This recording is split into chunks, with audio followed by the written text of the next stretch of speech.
nothing that that Clemson should have been able to exploit against Notre Dame, they were able to. So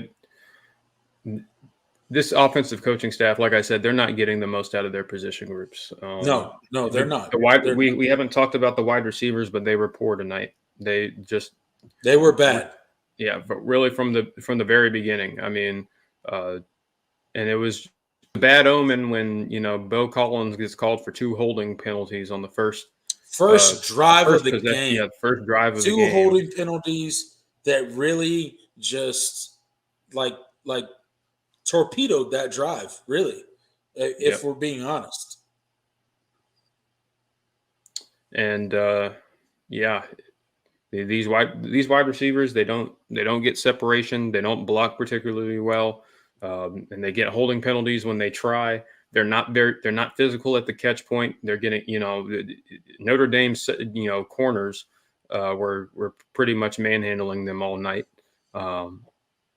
And not in a illegal or cheap way. They were just out physicaling their Clemson's wide receivers. Right.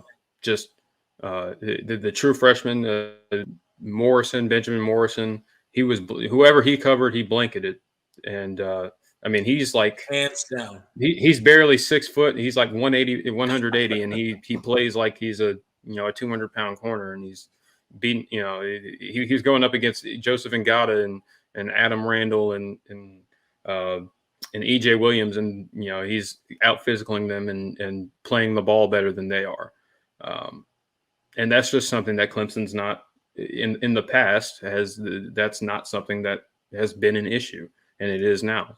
Yeah, and I talked about it a little bit last week. That I want to see Clemson's receivers attack the ball a little more. Like I want to see them go out and get the ball, right? Make the quarterback right.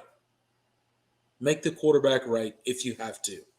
So that's kind of my issue with the Clemson receivers. And I understand. Look, DJ is not the most accurate quarterback out there.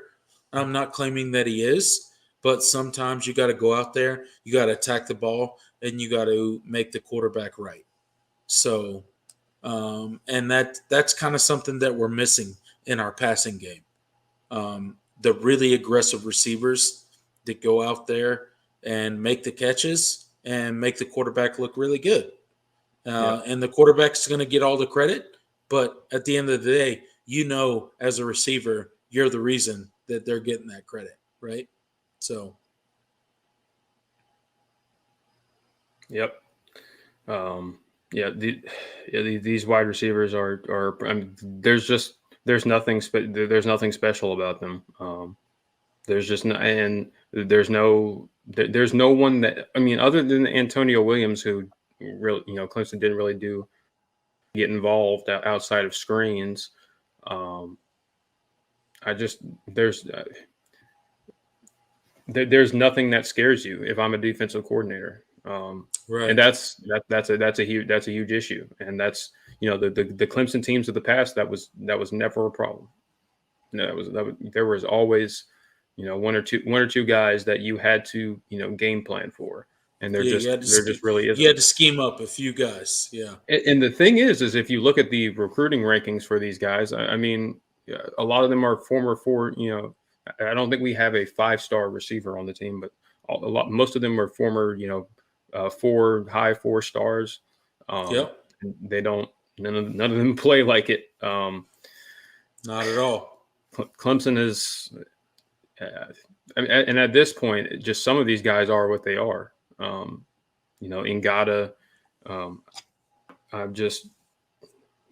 he is what he is at this point. He's a senior now, and I think Clemson is what it is at this point at the receiver position, period. I don't think it's just Ngata. I think it's all of them, honestly. And that's unfortunate because I think Clemson has had some dogs at the wide receiver position for the most part throughout this kind of run that they've had. And they just don't have that at this point. Ngata's not that guy. Bo Collins is not that guy.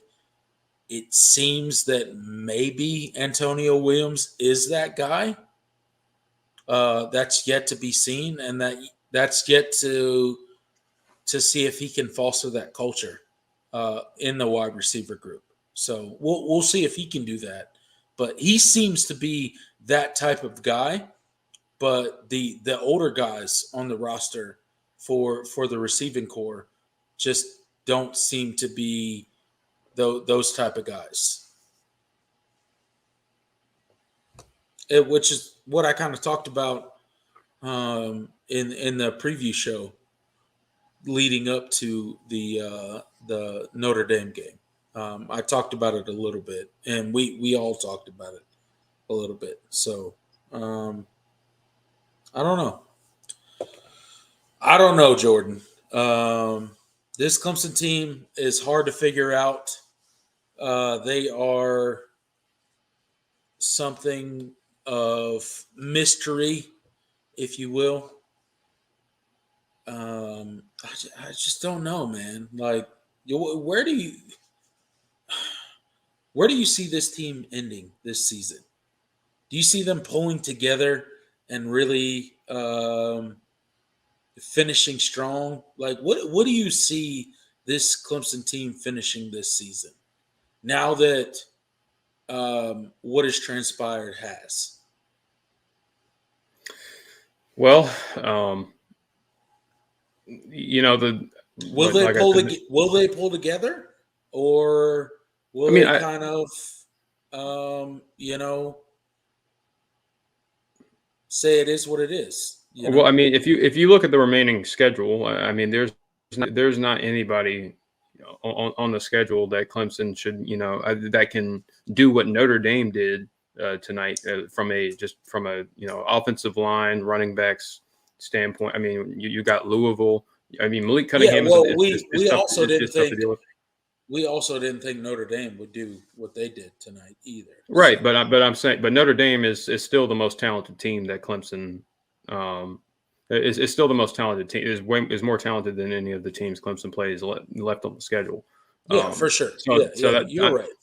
So I'm saying that on paper, there's not anybody that can stress Clemson like that in the run game and out physical them like that. But I am very skeptical of what the ACC, especially if they play North Carolina. That is not a give me. Not at all. Yeah, it's not a give me at this point, because if the offense can if the offense sputters, that's going to be some tough going, because North Carolina can score, and this defense isn't shut down.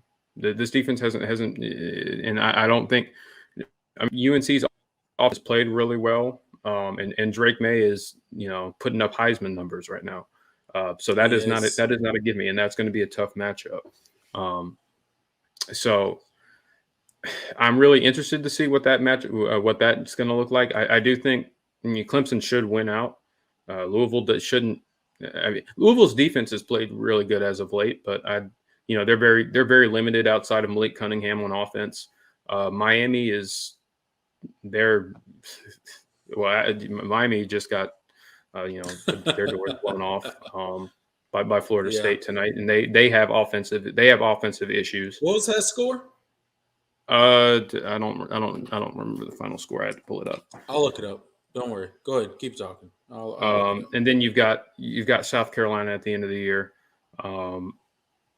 That they have offensive issues themselves, and I don't think South Carolina is capable of doing what Notre Dame did either. Offensive line isn't good.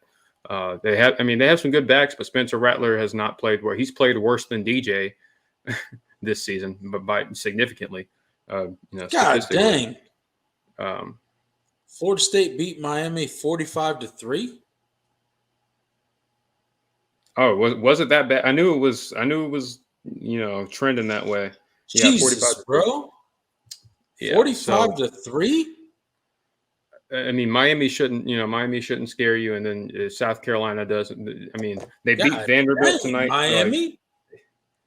I mean, why? Look, we're in no position to talk because we lost to Notre Dame, 35-14. But like, That's not Jesus, that's not the Jesus, same. bro, like That- that- 45-3. yeah, no, that's Wow, bad. wow. I didn't know. You said you. Wow. Okay. Yeah, no. Yeah. So nothing on the remaining schedule outside of the ACC championship, like I said, should scare you. But Right. this team really needs to do some soul searching, and they got to figure some stuff out. What they want to do offensively moving forward, what they want, how they want to coach and build up toughness and physicality in this team, because they clearly lack it on both sides of the ball. Yeah, I don't know if that's something you can fix this season.